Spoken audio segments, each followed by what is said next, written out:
Bienvenidos entonces a esta nueva sesión del Coloquio Las Palmeras. En esta ocasión tenemos a Erwan Anguian de la Universidad del Biobío en Concepción, que nos va a hablar de transición de fase, tres diferentes aspectos matemáticos. Sí, muchas gracias, Giancarlo, por la invitación y buenos días, buenas tardes a todos. Entonces, le voy a hablar de transición de fase hoy día y tres diferentes aspectos. No obstante, es un problema de transición de fase bien específico, no es necesariamente cualquier uno. Entonces, voy a comenzar por presentar el problema que está, digamos, el problema físico o biológico que está atrás del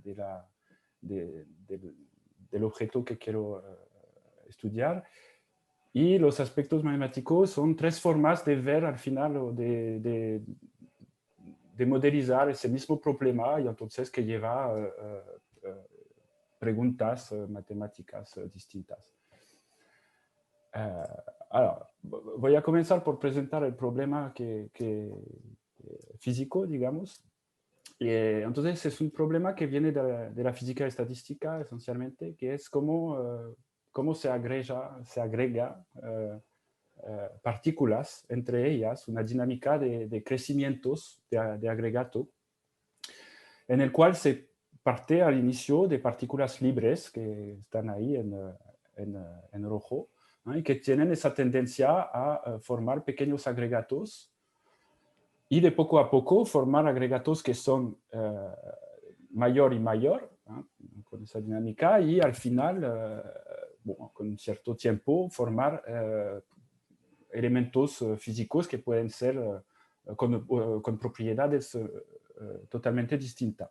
Aquí coloqué un agregato enorme. ¿Qué es lo que hay como problemas atrás de eso? Por ejemplo, el artículo original de Becker y Dorin sobre el problema que voy a hablar después, es sobre la formación de gota de agua.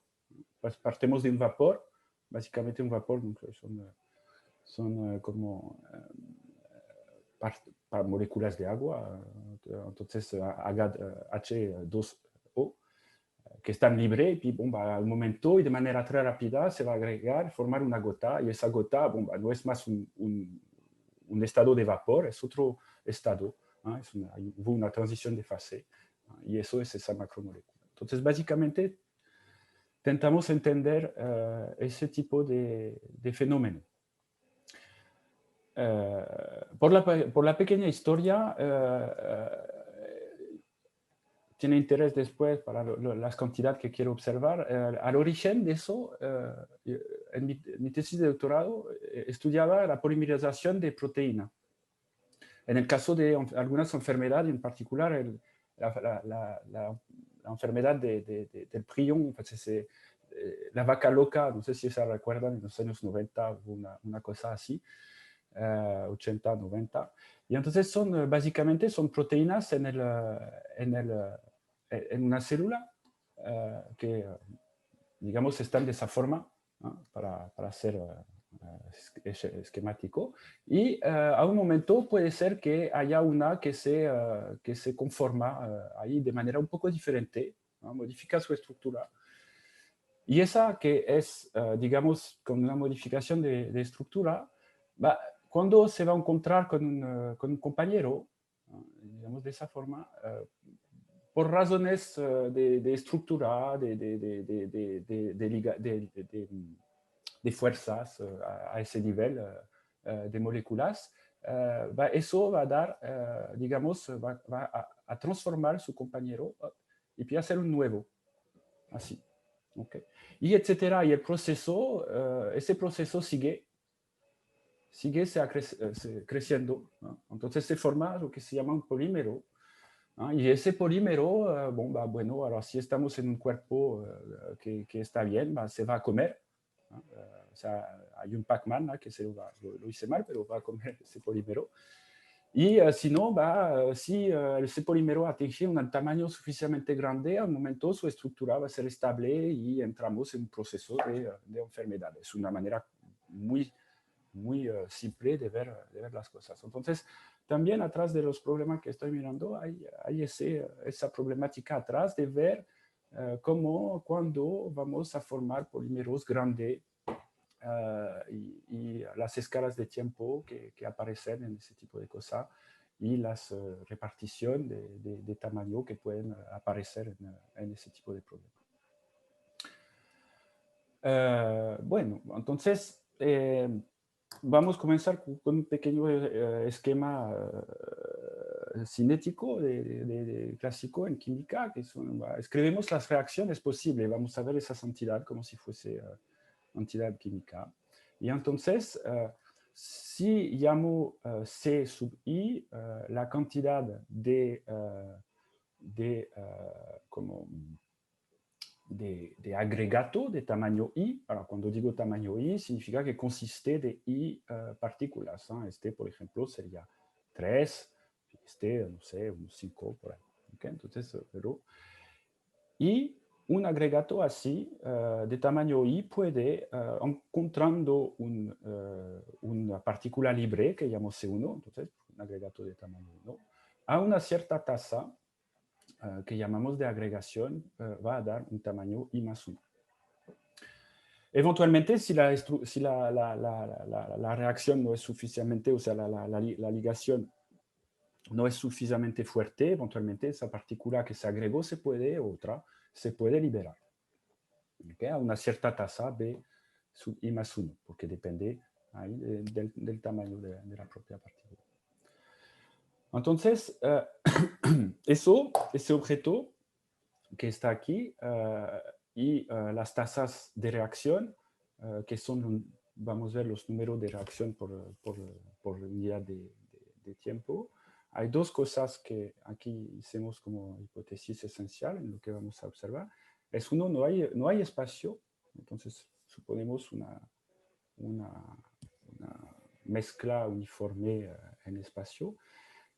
Suponemos que cada vez se agrega una pequeña entidad, una pequeña partícula. Nos suponemos que, por ejemplo, dos agregatos, uno de tamaño 3 y otro de 5, forman un agregato de tamaño 8, por ejemplo, que sería una coagulación o agregación, un tipo de reacción más general, o lo que se llama una fragmentación, por ejemplo, un agregato de tamaño 10 que forma uno de 4 y otro de 6. Entonces, realmente estamos estudiando la construcción poco a poco de ese tipo de proceso. Disculpa, Juan, ¿qué tan restrictiva es esa hipótesis en la vida real? Digamos que lo que hemos buscado en la historia de ese sistema que estamos estudiando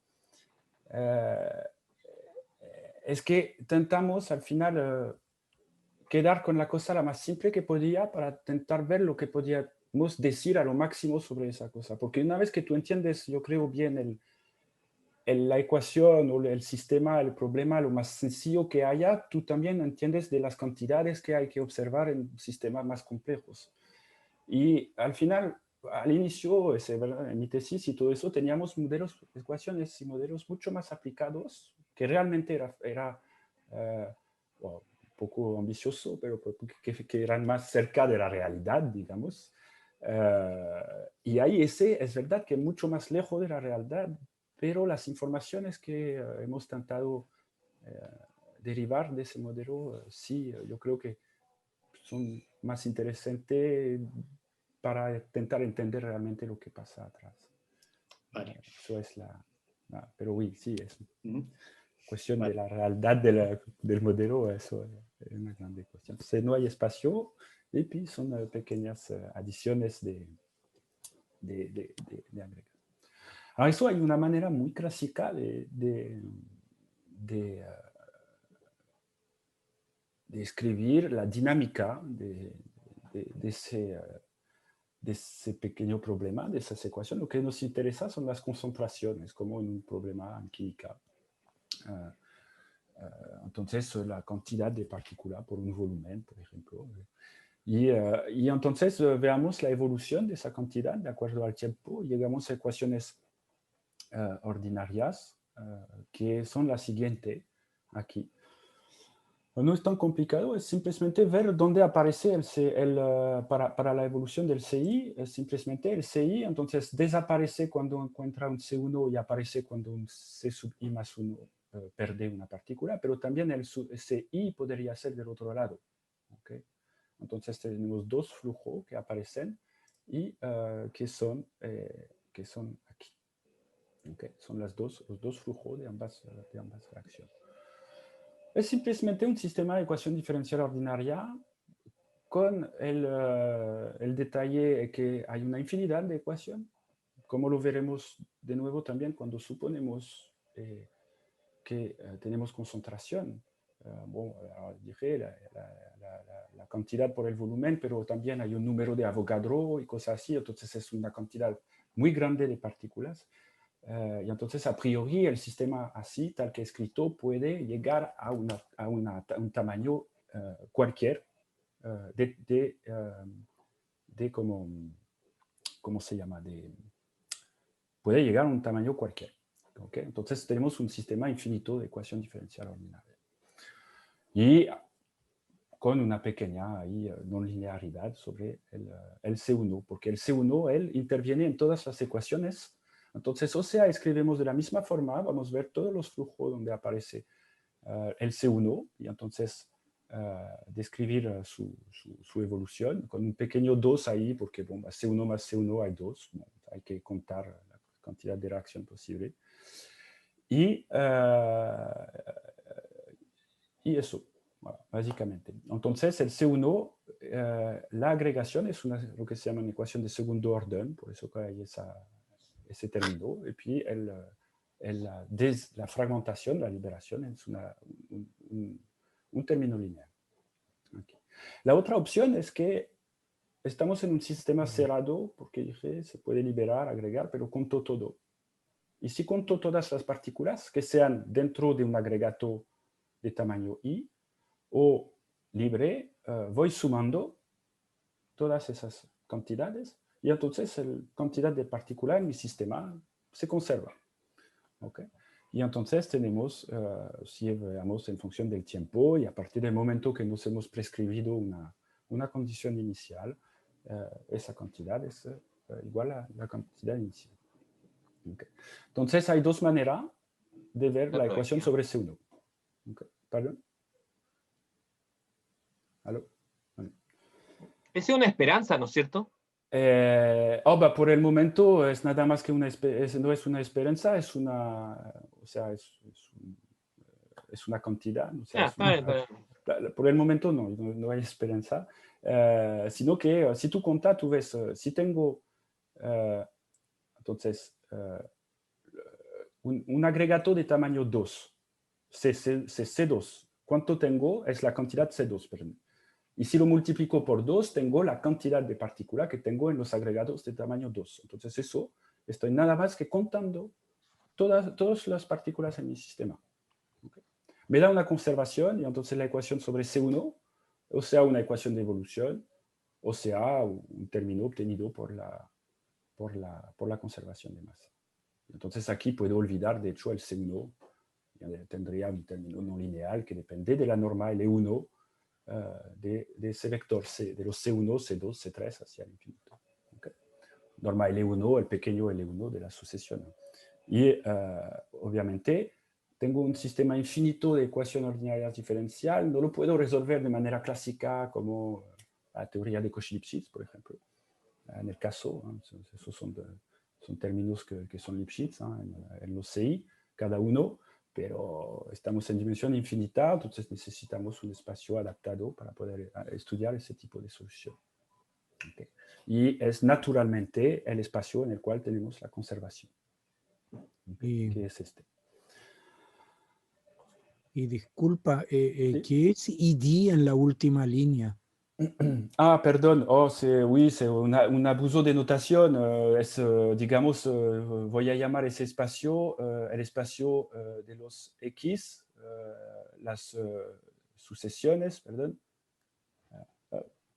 de números reales, tal que la suma de los IXY sea finito. Okay. Oui. Es exactamente esa cantidad, de hecho. ¿No? sería I cardinal de I. No sé cómo notar la medida de conteo, pero sería eso, ¿no? Disculpe, tengo una consulta. Ujú. Si supones que la suma es finita, quiere decir globalmente que tiene un número finito de ecuaciones, de objetos, ¿no? Entonces debería tener un número finito de ecuación diferencial. No, porque son números reales aquí. Entonces, tú puedes tener una como, no sé, si tomo CI de t igual a 1 por I al cuadrado, Ay, no eventualmente. son enteros Perdón, ni aquí nada. tengo el I, alors le voy a colocar un cubo, un 2 más El delta. cubo, sí. Y entonces esa suma es finita. Las concentraciones, lo que veamos es que al final eso será Ah, interesante después. concentraciones. La Ok. concentración, eso ahí son concentración. Entonces la concentración de agregato de tamaño muy grande, o sea, tenemos un decaimiento muy grande para poder conservar esa masa. Ok, gracias. Entonces, no formamos de manera cualquiera tamaños grandes, en efecto, pero hay una ecuación sobre cada uno, sí, eventualmente. Y de hecho, porque creo que pasó después a otra cosa, pero entonces ese sistema ha sido muy bien estudiado en los años 80, Volcker y Penrose, gente así, y después un poco más, digamos, la existencia fue establecida. Y ese sistema, no sé si ven aquí, lo reescribí de esa forma, que es interesante. También ahí, aquí podemos ver como flujos, pero aquí aparece casi una matriz tridiagonal, como si fuese algo que parece a difusión. De hecho, para cualquier t positivo, si comenzó a una condición inicial a soporte compacto, quiero decir que después de un cierto i, todo vale cero. Para todo t positivo, CIT es estrictamente positivo. Tenemos un efecto ahí instantáneo, puede ser un defecto, digamos, de acuerdo a la realidad que habla Giancarlo antes. Instantáneamente tenemos una distribución positiva para todo i. Okay. Esos son algunas propiedades de esa ecuación. Okay. Muy extraño. Bueno, oui, porque ya estamos, bueno, hay algún efecto ahí de dimensión probablemente que aparece por esa estructura de difusión. Y entonces, para volver a esa cosa, justamente eso será el buen modelo a observar para determinar la evolución del sistema. Eso, obviamente, a priori no hay una cantidad infinita de partículas, aún menos en una célula. En una célula puede ser que se cuenta en un tiempo t como unas 10, 30 proteínas. Eventualmente en un grupo de células podemos tener unos 1000, 10.000, no sé, pero claramente no estamos en un sistema infinito. Entonces hay que tomar otro aspecto para tentar ver tentar describir ese tipo de fenómeno. Para describir ese tipo de fenómeno, al inicio hablé de un Chemical Reaction Network, entonces unas flechas ahí con reacciones entre los elementos. Eso se puede modelizar con cadena de Markov de manera muy fácil también. Y entonces, ¿cómo funciona eso? ¿Dónde está? ¿Cómo funciona esa cosa? Básicamente, vamos a considerar un solo agregato y olvidamos los demás por el momento y consideramos ese agregato x de t es su tamaño al tiempo t. Entonces, el tamaño de ese agregato puede ser más 1 o menos 1. ¿Okay? Y entonces, para modelizar ese tipo de cosas, lo más sencillo, yo creo, para explicar es hacer lo que se llama el algoritmo de Gillespie. Básicamente es un algoritmo para calcular una solución. Y entonces esperamos un tiempo exponencial para saber cuándo será la próxima reacción. ¿Okay? ¿Por qué tiempo exponencial? Porque es el único tiempo que no tiene, la única variable aleatoria que no tiene memoria, y entonces que es la única que puede describir la calidad markoviana de ese tipo de proceso, es decir, que es un poco de determinismo, quiero decir, en el ALEA, es decir, que bueno, todo el futuro, lo que va a pasar en el sistema solo depende del estado en el cual estamos presentemente. Bueno, es la idea. Entonces, esperamos un tiempo exponencial, que es como una reacción nuclear, ¿no? Cuando se va a desintegrar, va a aparecer a ese momento. Y después tenemos dos posibilidades: agregar uno, es decir, x de t se agrega uno, o x de t se tira uno. ¿Okay? Y eso elegimos la reacción gracias a lo que se llama una propensidad, es decir, veo cuál es eso depende, son como cantidad que dependen de las tasas de reacciones, ¿ah? Y entonces, según si es esa la primera reacción que es más probable, voy a seleccionar esa, o si es la segunda, voy a seleccionar esa. Bueno, tenemos que tirar una variable aleatoria por ahí atrás, pero vamos a seleccionar así. Y entonces podemos describir la evolución, es ese pequeño gráfico, ¿ah? de lo que es el tamaño de un clúster. ¿Okay? La diferencia de lo que hay generalmente cuando hacemos una simulación numérica de una ecuación diferencial ordinaria. En general fijamos un delta t, ¿okay? Y decimos lo que es el valor de la solución a cada n por delta t. ¿Okay? Là, básicamente, en este caso, hacemos totalmente al revés. Fijamos los estados posibles del agregato. Es 1, 2, 3, n. Pero ahora es el tiempo, básicamente, que es la cantidad que buscamos.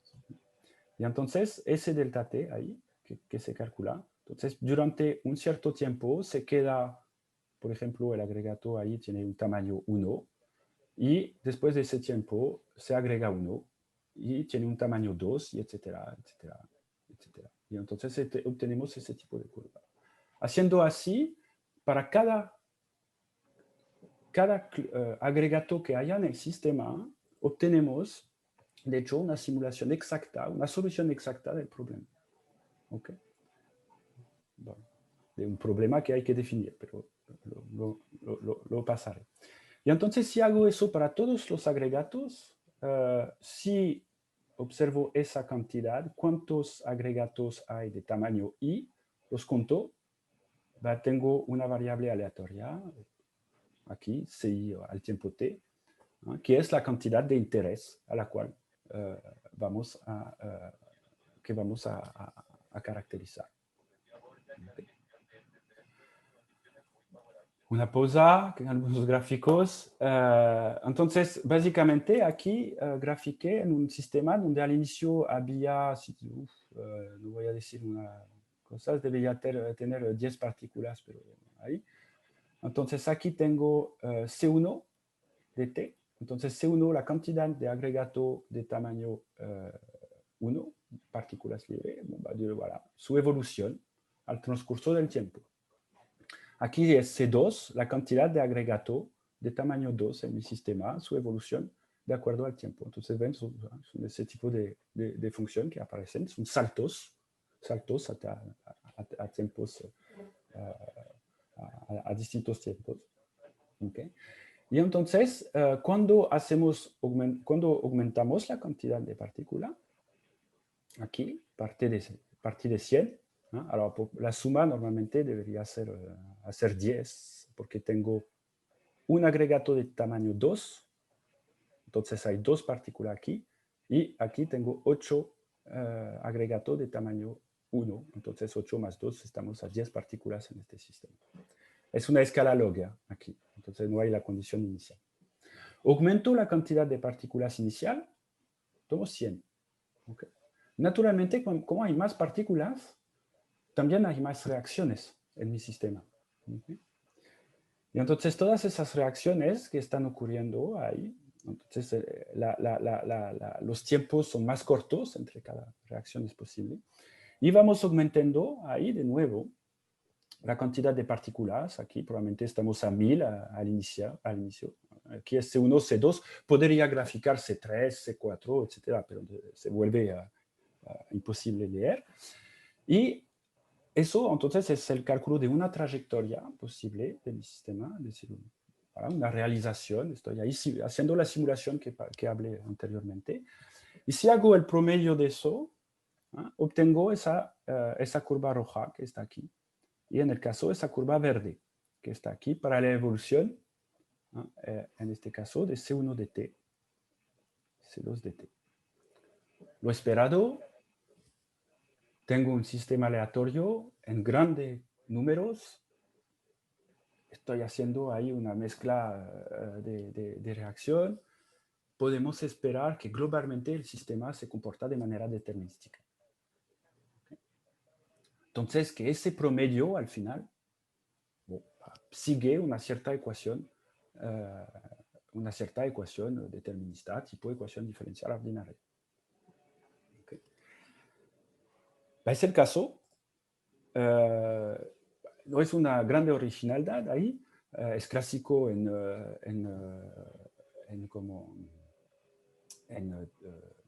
Chemical Reaction Network y de manera general en física estadística y cosas así.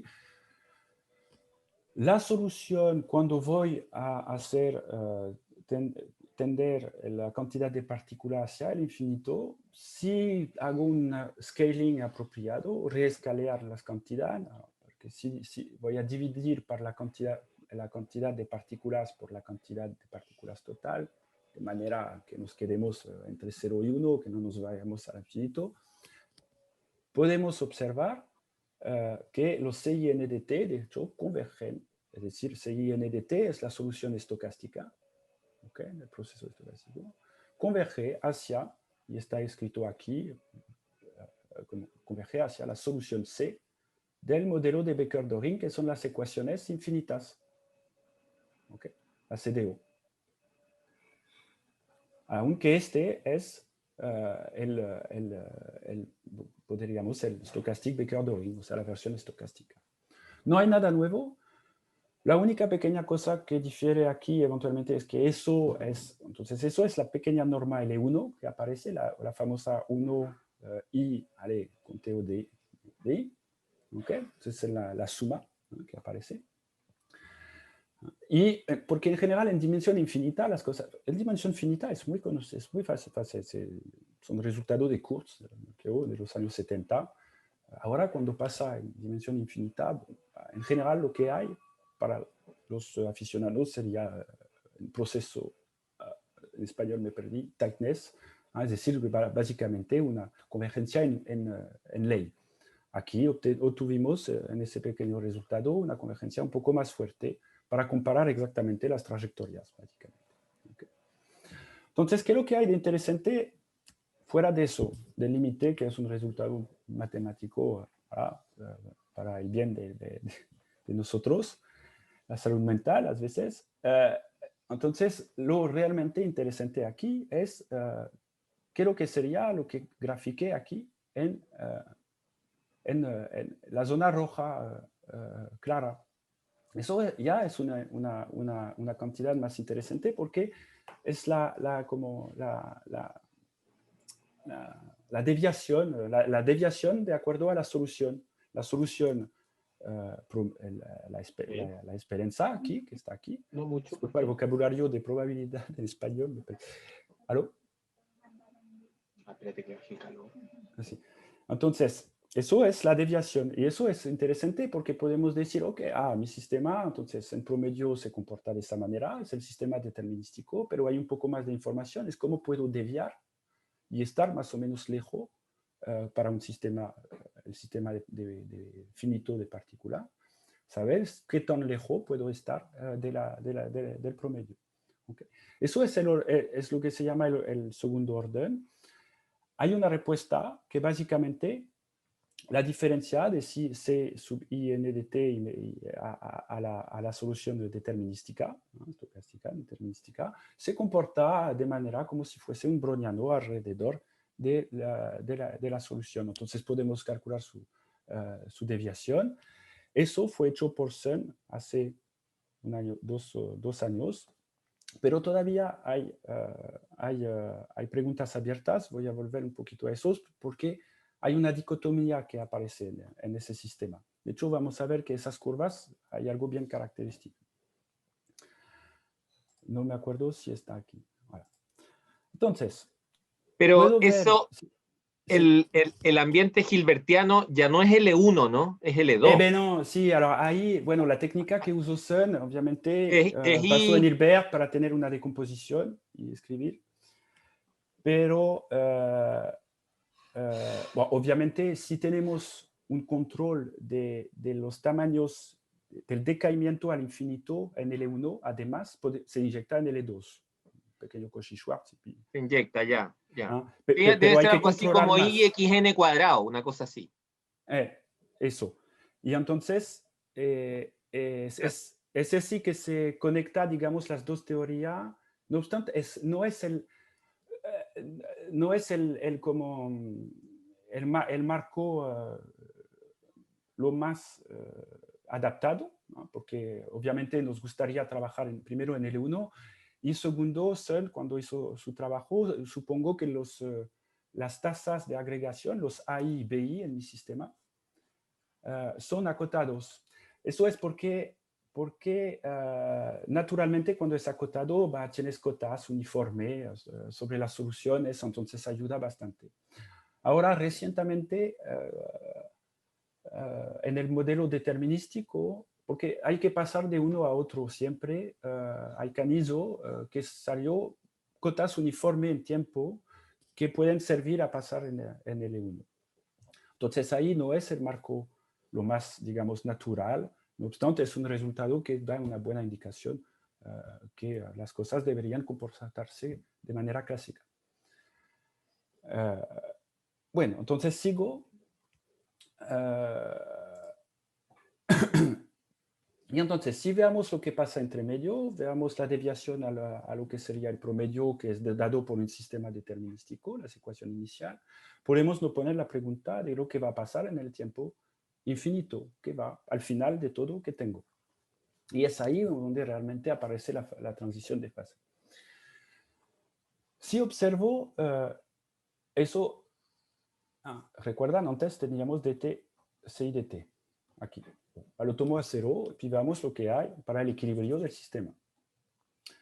Si queremos solucionar eso, donde las cantidades no dependen más del tiempo, obtenemos una solución que se escribe de esa forma. Ci es un coeficiente q sub i de z a la i, donde hay una relación de recurrencia entre los qi. Depende de los coeficientes, no es muy importante aquí. Sí, depende de los coeficientes. ¿Okay? Entonces tenemos una forma bien simpática para la solución CI que depende de un parámetro Z. Hay que hallar ahora cuál es el buen parámetro para seleccionar el equilibrio que nos interesa. Entonces ahí vamos a la conservación de masa y coloco mi solución en la conservación de masa. Entonces la solución CI, la suma de los I, QI, Z a la I, tendría que ser igual a la masa inicial que llamé ρ. Okay, que está dado por la condición inicial. Y ahí ocurre tenemos una serie de potencia, hay un rayo de convergencia eventualmente. Okay. Si el Z está abajo del radio de convergencia, que obviamente está enteramente determinado por los coeficientes del sistema y la masa, okay. Enfin, la masa no da el radio de convergencia, pero los coeficientes, okay. O sea, tengo una solución, o sea, no tengo solución a esa ecuación. Okay. El mejor caso es cuando tenemos una solución. Okay. Si Z es menor que el radio de convergencia de esa serie, por monotonía deberíamos encontrar el Z que me da la conservación de la masa. Módulo que define una masa crítica que es el valor básicamente al radio de convergencia. Okay. Entonces, ahí hay una dicotomía. Si estamos bajo la masa crítica, entonces CIDT converge hacia un perfil que es este QI de ZI, donde el Z es el buen Z, ¿ok? Y tenemos la convergencia en tiempo largo hacia esa solución. ¿Okay? Entonces, básicamente lo que decimos es que al infinito tenemos un lindo perfil integrable de distribución de los CI, ¿okay? Que serían los QI Z, ¿cierto? Cuando la masa está sobrecrítica, cuando tengo una masa superior a esa cantidad ρS que es dado por el sistema, por los coeficientes. En este caso, la suma de los IQI ZI no es más una solución en mi espacio donde existe la solución. Entonces ahí lo que se puede demostrar, eso fue hecho ya también en los años 80, que los CIT convergen hacia la distribución que corresponde justo a la masa crítica, ¿okay? Con el Z crítico, que es el radio de convergencia de mi serie. ¿Okay? Pero esto ahí me hace una diferencia, es decir, que mi equilibrio, el equilibrio tiene una masa, perdón, ρS, aunque a todo tiempo tengo la conservación de la masa, la solución vale ρ. Y ese ρ, como estamos en sobrecrítico, es mayor. ¿Qué pasó? Hay una masa que se fue. ¿Okay? Básicamente estamos en un caso trivial de una cola, una distribución que se vaya al infinito. ¿Okay? Entonces eso, lo que se vaya al infinito, esa diferencia de masa es lo que se interpreta en tiempo infinito como la partícula gigantesca del sistema que se ha formado y que tiene propiedad física otras. ¿Okay? Se salió del sistema. ¿Okay? Como estamos en este tipo de caso de cola de distribución que se va hacia el infinito, podemos esperar, y es lo que se ha hecho, que la convergencia sea componente por componente. Conocemos el límite de cada componente, pero hay algo que se vaya al infinito. ¿Okay? Entonces eso es para el aspecto del tiempo largo, la dicotomía entre los dos tipos de comportamiento que puede haber, donde está la transición de fase de banda. Eso es el tiempo largo. Está bien establecido, no haya problema.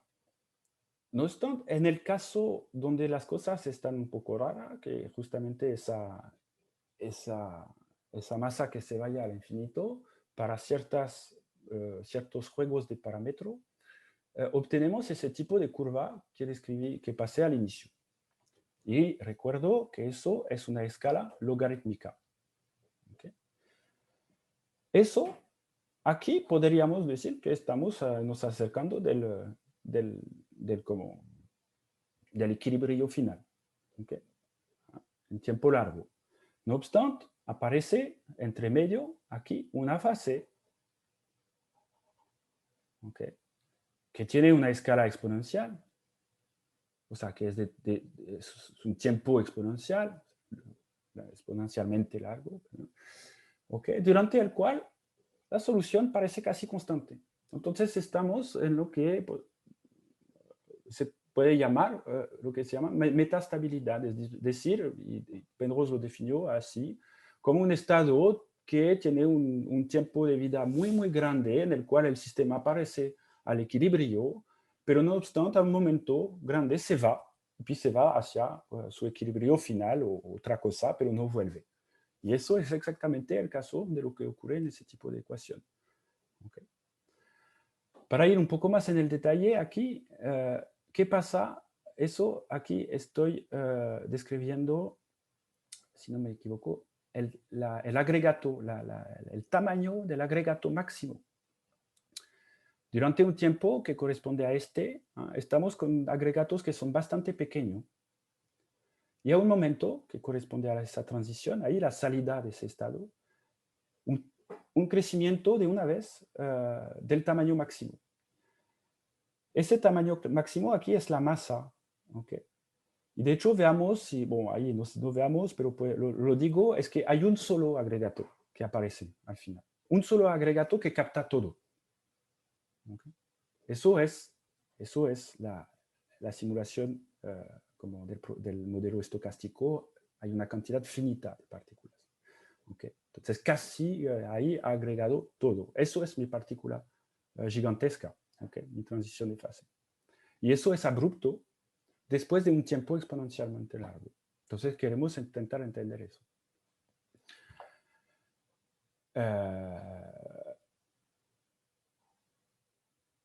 ¿Qué quería decir ahí?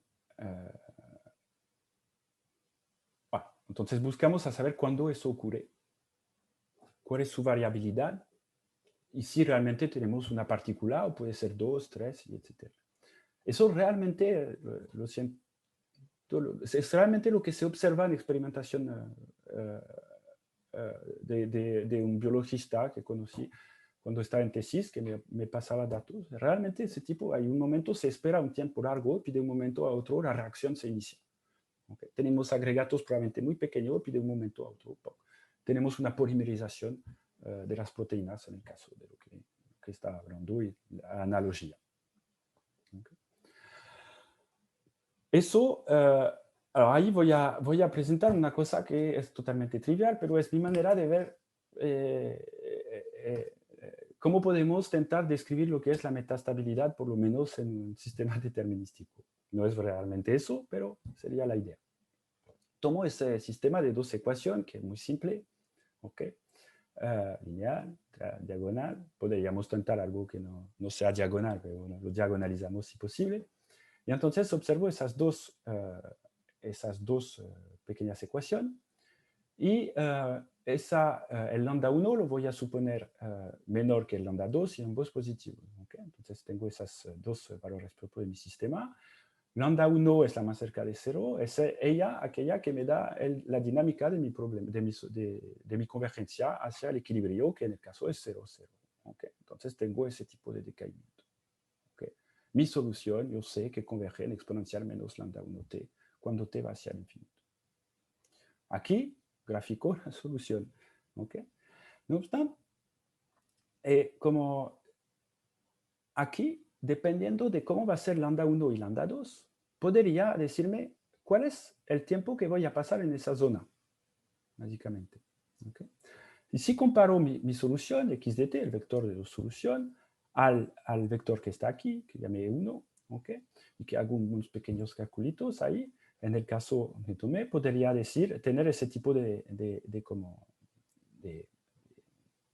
cota, en el caso, digo, bueno, ahí estoy a raíz de 2, partido de 2, cerca de ese vector. ¿Okay?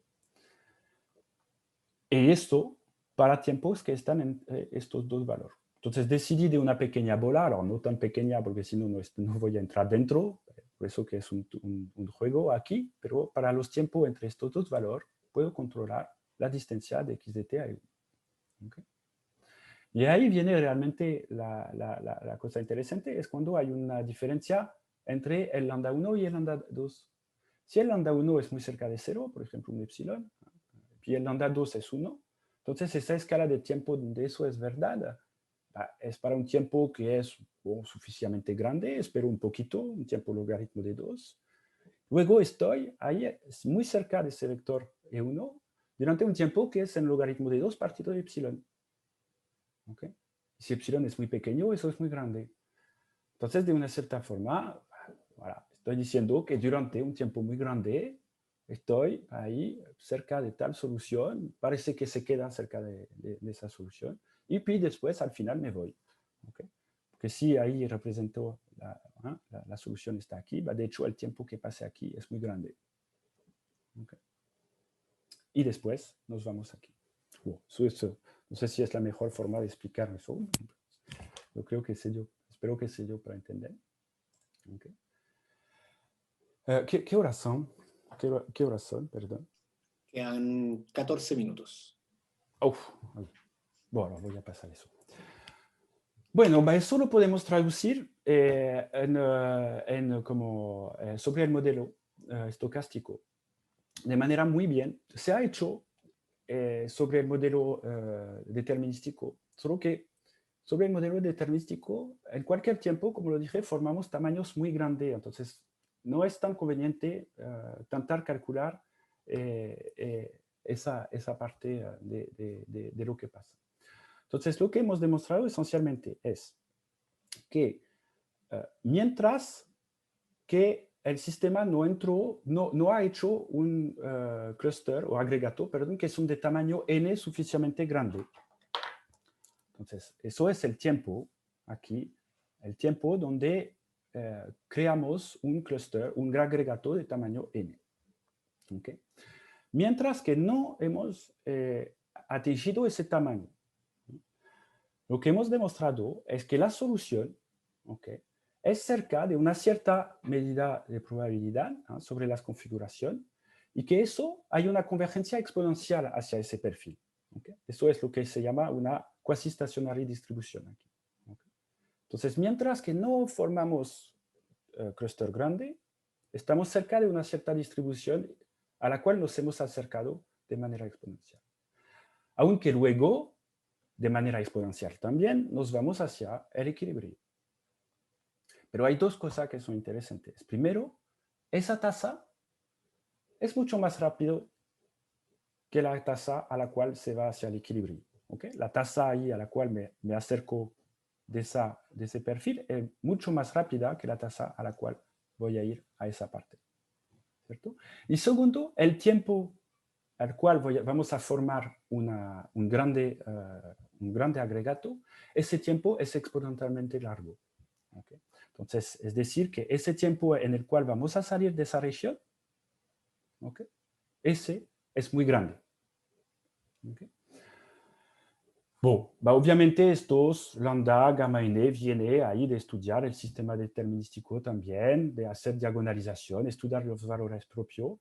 Eso no es, o sea, no es original completamente, o sea, son cosas bien establecidas, pero ahí hemos identificado exactamente lo que es esa medida aquí. Se puede expresar. Y hemos cuantificado todos los coeficientes que aparecen en esas desigualdades. ¿Okay? Entonces, básicamente hemos intentado describir ese fenómeno ahí que está ocurriendo aquí. Un detallecito que no dije es que hemos observado el sistema con C1, la cantidad de partículas. Linearizamos básicamente el sistema. ¿Okay? El sistema no lineal, obviamente, es eso que queremos hacer después, es intentar como determinar ese tipo de cosas para el sistema no lineal. Pero por lo menos el lineal nos permite intentar determinar las buenas cantidades que hay que observar. Y las buenas cantidades que hay que observar es realmente la primera aparición de un grande clúster. Eso es la simulación del sistema no lineal. ¿Eh? Tengo un tiempo ahí que es ahí donde hay una estabilización. Y a un momento hay un solo clúster que agrega todo. Y todos los clústeres que tienen tamaño un poco inferior se van desapareciendo. ¿Okay? Eso realmente cuando es el dices objetivo linealizar, final. Sí. Cuando dices linealizar, ¿linealizas en torno a qué? No, linearicé considerando que el C1 es constante. Se llama, es Ya. es decir, que tengo un input permanente, básicamente de partículas, de manera que Ya, estoy no es agregando. linealizar en un punto crítico. Sí, eso. Sí, sí, lo puede ver así. Es como cada vez que pierdo que una partícula se va en un clúster, de hecho agrego una nueva en mi sistema. Okay. Ya, Es pero como eso, considerar como si había una infinidad de partículas disponibles, un reservatorio infinito. Claro, alguien siempre me da, ya, listo, ¿No? sí. Voilà. Si no, claramente, eso lo que mostré no se puede más cuantificar, pero ojalá, y es la idea de por lo menos estimar de manera. Okay. Bueno, es complicado porque quería hablar de la tercera parte, voy a hablar solo... ¿Me queda 10 minutos, Giancarlo? Sí, 10 minutos no hay problema. Vale. Una vez que hemos visto cuándo vamos a pasar en ese momento que tenemos clúster muy grande, es un poco incompatible con lo que acabo de decir porque hemos dicho que hay un solo clúster grande en el sistema que aparece, a priori. Pero bueno, suponiendo que es posible que haya varios, nos interesaría saber cómo se comporta la distribución de ese clúster grande. Entonces hacemos otra transformación. ¿Ok? Vamos a considerar ahora construir, recuerdan, ¿no? Básicamente tengo los CI de t, entonces tengo a un tiempo t, por ejemplo, un histograma, así, de la distribución. Pero al final quiero ver lo que pasa al infinito. Entonces lo que vamos a hacer es reescalear todo eso de tal manera que veamos los tamaños infinitos. Entonces podemos construir una distribución, aproximar una distribución, que es, aquí se va a reemplazar por un X, entonces un tamaño X, una longitud, por ejemplo, un volumen o una superficie, lo escaleo con un pequeño parámetro, de tal manera que la cosa que tiene un volumen, una longitud X, sea compuesto de I, X, sea compuesto de epsilon por I partícula. Si X es finito, ven que tengo que tener un I en 1 partido de epsilon. Entonces, el tamaño es muy grande. ¿Okay? Hacemos una escala de esa forma. Y entonces, y ahí hay un truco, básicamente, pero veamos, consideramos la ecuación de Bécor-de-Ring con un parámetro 1 partido de epsilon. ¿Por qué? Es porque, de hecho, es suficiente de ver que ver en grande tamaño también es ver en tiempo largo. Entonces, la unidad de tiempo, por ejemplo, en lugar de ver por segundo o cosas así, voy a ver por días. Y entonces voy a reescalear todo eso y tengo ecuaciones con un 1 partido de epsilon al frente. Y eso, si escribo lo que es la ecuación sobre ft de epsilon i, estoy engañando un poquito, hay que escribir formalización de Bill, aproximar por pedazo, etc. Pero básicamente, con epsilon es muy pequeño, tenemos una ecuación de transporte, una ecuación de continuidad sobre f de tx. Okay. Que es esa ecuación que se llama la ecuación de Lifshitz-Loyozov, de los años 60. Y el C1 de t, ahora se queda esa cantidad. Entonces estamos presentes a una ecuación no lineal también. Eso es la cantidad que permite observar lo que es la distribución en tamaño grande. Lo a que nos interesamos, básicamente, voy a pasar, voy a decir ahí. Tengo una ecuación de esa forma. ¿Okay? Es para X positivo, ¿cierto? ¿Qué pasa? Clásicamente voy a necesitar lo que se llama una condición de frontera en X igual a 0. No, en todo caso, porque va a depender digamos, si ese flujo es positivo o si es negativo. ¿Okay? Si tomo la ecuación de transporte, sabemos todos, voilà, las características, si la corto la ecuación de transporte y la veo solamente sobre la semirecta, al momento a la izquierda, si viene de la recta como X igual a 0, hay que colocar un valor en ese momento. Entonces, un primer trabajo era, para esa ecuación, ¿qué es lo que hay que colocar con condición de borde? Porque físicamente, al origen de la creación de esa ecuación, nadie colocaba condición de borde porque estamos en el caso favorable que condición saliendo. Entonces, bueno, todo bien, no necesitamos. Y desde unos 10 años, hay mucho más gente que están colocando condición de borde. Condición de borde, suponiendo el caso entrando y botando 0. Colocando 0 no es necesariamente la buena cantidad que hay que observar. Y entonces una cuestión que hicimos con mis colegas era de determinar una buena condición de borde y, si posible, determinarla a partir del problema discreto. Eso fue posible. Ahí, no sé si está, voy a pasar rápidamente, pero si observo mis ecuaciones, así, básicamente tengo un esquema numérico y lo quiero hacer converger.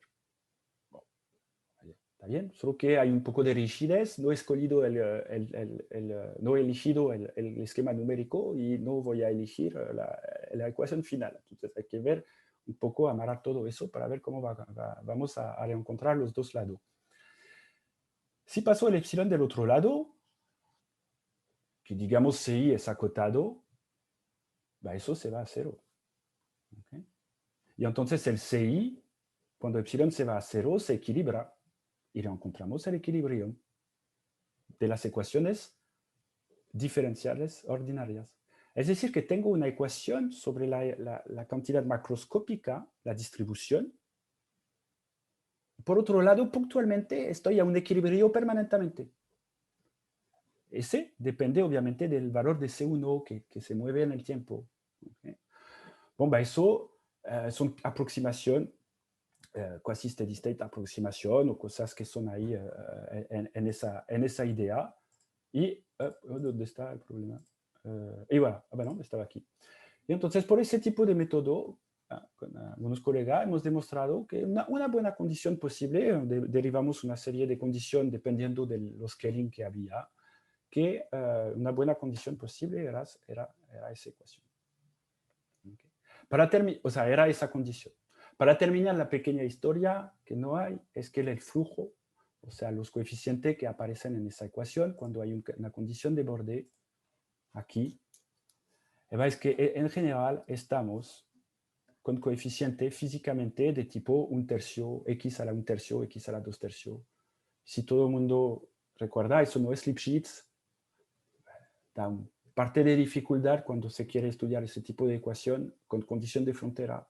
Cuando es Lipschitz no hay problema, escribimos las características y todo eso. Eso es un trabajo más reciente, yo no voy a hablar, donde intentamos estudiar condición de frontera, es decir, ¿qué colocamos en cero? Significa ¿qué colocamos cuando sintetizamos pequeños clústeres, pequeños agregatos de tamaño cero dentro de esa ecuación? Y además con poca regularidad alrededor de cero. Okay. Eso es un poco más lejos de las aplicaciones, pero no obstante se utiliza más y más esa ecuación para algunas aplicaciones. Entonces es interesante en sí de intentar dar un marco ahí para estudiar esa ecuación, cuándo es entrante, cuánto es saliendo, y de hecho se puede entrar y salir en cero, entonces ahí hay algunas cosas más complejas. No manejé muy bien el tiempo, se disculpa, pero voy a terminar aquí. No hay problema, de hecho estamos justo en el tiempo, así que los invito a usar sus manitos virtuales o abrir sus micrófonos y agradecer al speaker. Gracias. Y evidentemente queda, como siempre, abierto el micrófono a preguntas. Siéntanse libre de abrir su micrófono y preguntar. Si es mucha gente, la ordenamos levantando las manos. Así que adelante nomás. ¿No? No, El Juan, una pregunta. Sí, sí. Cuando aparecen los equilibrios, estos que aunque convergen tus soluciones, ¿son estables o inestables? ¿Tú dices aquí? Por ejemplo. ¿O en el tiempo largo? No, en el tiempo largo, en el tiempo largo. En el tiempo largo, en el caso subcrítico, es decir, cuando la masa se comporta todo bien y que tenemos convergencia en norma, L1, fue hecho sí recientemente, organizó es globalmente exponencialmente estable. Ajá. ¿Y la parte de exponencial tiene que ver con que el proceso es markoviano o no? ¿La parte exponencialmente estable? Sí. ¿En tiempo, tú dices? Sí. No, la estoy... tú dices, en el modelo determinístico, la ecuación de Becker-Doring, determinística, el sistema infinito de ecuación, ahí es globalmente exponencialmente estable. En el caso subcrítico, tú dices aquí. Sí. Ahí. Aquí han ganado solo un poquito, son las marginales que convergen, porque estamos en el caso sobrecrítico donde no hay sentido de hablar de la norma en tiempo infinito porque justamente sale del espacio en el cual estudiamos la solución. Entonces aquí es componente por componente al final donde converge. Y de hecho, en el caso, o sea, voilà, es lo máximo que se puede hacer aquí, en el caso. Es componente por componente, tenemos el decaimiento. No sé si responde a la pregunta. Sí. Pero digamos que la constante ahí, la constante que está aquí, de hecho debería escribir más correctamente C de t converge a su equilibrio para cada i con una constante RI que va a explodir cuando i se va hacia el infinito. Entonces no hay un control uniforme. No hay un control en un espacio. Todo eso es débil, básicamente. Aquí no. Aquí no, porque truncamos el sistema. Cortamos a un tamaño n fijo. Gracias. ¿Más preguntas? Oye, una pregunta, no sé, es muy desde la ignorancia, pero hemos visto solo evolución en el tiempo. Y sabemos que en esa evolución hay clusterización. Se forma, entre comillas, un elemento, una partícula, no sé. Pero hay cosas hechas, se sabe, por ejemplo, si trabajara en una región espacial acotada, yo puedo saber dónde se va a clusterizar. ¿Se ha hecho eso? Eso, cuando... al final de mi tesis, al momento que comencé a trabajar sobre eso con Romain, y estábamos joven y ambicioso, y nos dijimos, vamos a colocar espacio, etc. Se complexifica mucho las cosas, porque si tú quieres describir el fenómeno espacial a nivel estocástico, tú tienes dos partículas que tienen un movimiento browniano, tú vas a tener que decir a qué momento, si es cuando se toca los rayos, si tienen una forma esférica, tú vayas a decir que se pueden agregar o no. Entonces, la dinámica... Tiene sentido, la geometría debe jugar un rol, seguro. Sí, o sea, pero bueno, es otra historia, o sea, es mucha cosa, Pero además ¿se de la sabe algo, reacción. no? Mi pregunta es simple, ¿se sabe algo? ¿Se ha hecho algo? ¿Un poco? ¿Nada? La verdad, desconozco más esa parte Ok. con espacio. Y Gracias. básicamente, Muy interesante. Interesantísimo. pero en el determinístico, y de hecho lo que se espera, agregamos una variable espacial y una difusión. Y puis voilà. Eso sí, está bien conocido. Ahora, Ya. el término de difusividad, de hecho, no está claro. Todo el mundo coloca epsilon delta, pero yo debería depender de los A y B, pero bueno. Ahí hay trabajos también sobre el O sea, un laplaciano, algo así como un laplaciano que depende del espacio, la posición. Sí, o sea, es que... Divergencia M gradiente X, algo así. Porque si tú piensas en la condición de borde, en la condición de frontera, perdón, si tú colocas epsilon laplaciano, o delta laplaciano, una constante, tú pierdes la positividad en la ecuación. Entonces, no es eso que debe tener el buen sentido en ese tipo de ecuación. Hay algo, eso es lo que dices, debe depender de X, como, y todo eso son otras preguntas. Y probablemente es degenerado, porque si depende de A y B, en fin. Muchas cosas todavía que hacer.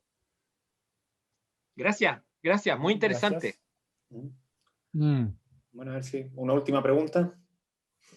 Por ahí, Jorge, adelante. Yo tenía una, no me quedó claro cómo depende el comportamiento que tú describiste del sistema de los AI y BI. Si las reacciones originales son, por ejemplo, muy reversibles o casi no reversibles, ¿cómo es esa dependencia? Porque tenía el comportamiento metastable que es bien interesante. ¿Se sabe cómo? Es verdad, depende mucho de ese tipo de cosas que tú dices. El N aquí, el tamaño donde tenemos que cortar para observar la metastabilidad, ¿no? Y a partir del cual salimos. Por ejemplo, tengo los AI C1, CI menos BIC más 1. ¿Okay? Hago para hacerla corto, todo depende del valor de esa diferencia. Y si es negativo, tendemos a disminuir el tamaño. Si es positivo, tendemos a aumentar el tamaño de las partículas. ¿Okay? Entonces hay una reacción que es termodinámicamente favorable en un sentido u otro, dependiendo del signo de eso. Los juegos de coeficiente con el cual ahí se puede hacer ese tipo de cosas es de hecho los coeficientes donde hay un valor de I para un C fijo, donde se cambia el signo. Okay. Y es ese. El tamaño crítico es el, de hecho, donde se vuelve termodinámicamente favorable crecer en lugar de decrecer. Y de hecho, si tú agregas cambio de coeficiente que agregan cambio de signo el tiempo todo, se vuelve imposible. La ecuación de Lipschitz-Leozov, que es lo mismo para el tiempo largo que estudiamos ahí con unos colegas, podemos hacer básicamente una nomenclatura de lo que pasa en algunos casos, pero todo es dependiendo de ese tipo de coeficientes si de un lado, o sea, de la orientación de las reacciones al final. Hay una dependencia muy, muy fina ahí sobre ese tipo de coeficiente en la dinámica de ese sistema.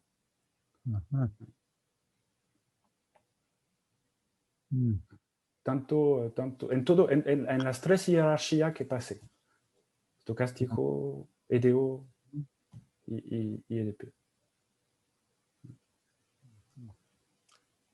Bueno, si no hay más preguntas, los invito entonces a agradecer una última vez al orador usando sus manitos virtuales, sus corazoncitos, lo que ustedes tengan ahí. Gracias a todos. Muchas gracias, Juan. Gracias.